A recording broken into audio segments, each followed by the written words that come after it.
من جديد اهلا وسهلا بكم مشاهدينا الكرام وحياكم الله من البسطة الفيحاء وبطولة كأس الخليج في نسختها ال25.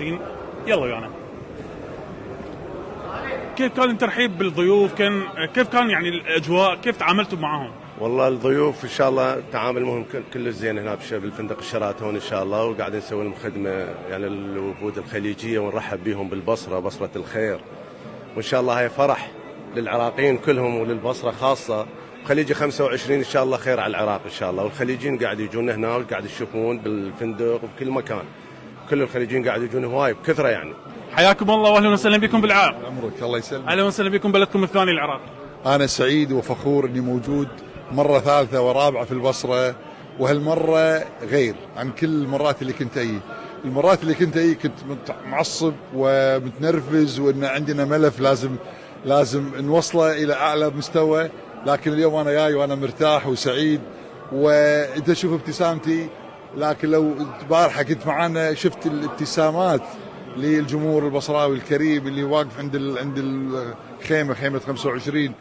فلما شفت هذا الفرح وهذه الابتسامات، وبعضهم اقسم بالله بعضهم كانت تدمع عينه ان لما شاف فريقنا فريق بغداد حديث العرب برنامجنا، فتأثر وايد. وحتى في واحدة من الأخوات كانت يعني دموعها ان انتم ساعدتونا، انتم وقفتوا معنا، انتم طلعتونا من عنق الزجاجة.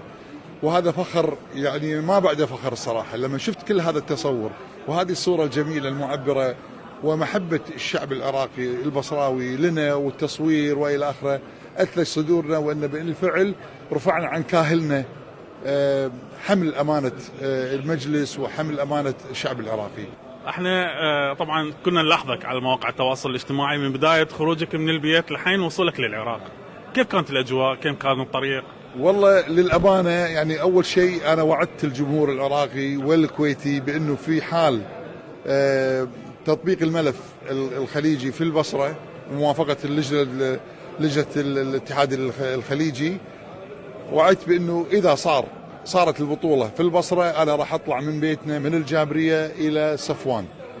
وهذا ما يحتاج بس مجرد كلام، هذا يبي له فعل، يبي له عمل، يبي له حركة. وبحكم علاقتنا الجيدة الحقيقة ومحل الثقة والمتبادلة ما بيننا وما بين الاتحادات الخليجية اللي يحترمون آراءنا ويحترمون رأينا صراحة، وعلى رأسهم كلهم وبدون زعل من أحد شيخ حمد بن خليفة، هذا الفارس الذي يقف خلف الملف لكن خلف الكواليس. شهادة لله أقول في حق هذا الرجل اللي في الأخير من كثر ما احنا أذيناه، ترى ليل البصرة في يوم القرعة قدام السيد أسعد العيداني وقدام عدنان درجال قلت له الملف برقبتك، قال لي اطمئن حط بطيخة صيف في بطنك. طبعا منذ ساعات ننتظر المنتخب السعودي وجانا خبر هسه المنتخب السعودي راح يشرفنا وان شاء الله راح يكون عندنا لقاء وياهم.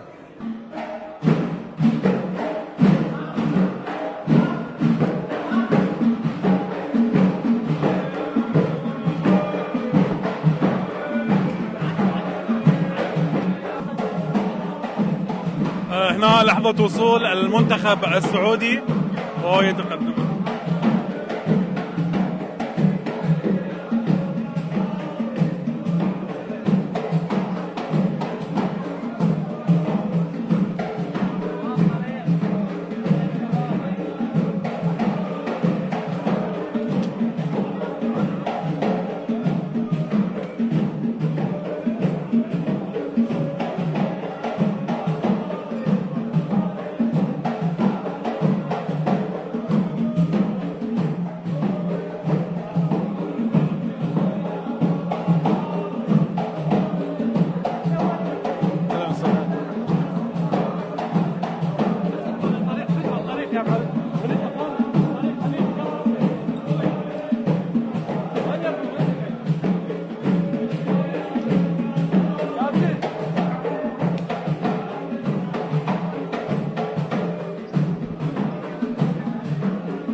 كيف لقيت الأجواء اليوم بالعراق؟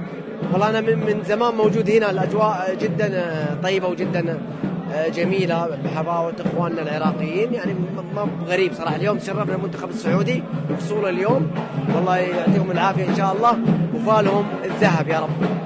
كيف هي المعنويات لدى المنتخب؟ معنويات طيبة صراحة بقيادة مدربنا الوطني سعد الشهري، نسأل إن شاء الله التوفيق له والله يعطيه العافية إن شاء الله واللاعبين إن شاء الله. طبعا أكيد نشاطات متنوعة من منظمات المجتمع المدني وغيرها الرسمية وغير الرسمية. هنالك نلتقي بالأخت. السلام عليكم. وعليكم السلام، أهلا وسهلا. شو أبرز نشاطكم اليوم فيها؟ يعني أنا كمقدمة برنامج طبعا ومبلشة برنامج جديد، حبينا نجي اليوم على البصرة ويكون برنامجنا اليوم على هامش خليجي 25، نستضيف فيه كل الشخصيات البصرية، الشخصيات العراقية، الشخصيات الخليجية اللي جاية، ننقل ثقافة عراقية إلى دول الخليج، وأيضا نكون أحد الجهات الإعلامية الساندة لخليجي 25، لأنه بالحقيقة هو عرس عراقي بامتياز، عرس بصراوي، إن شاء الله يكون الكاس عراقي يا رب.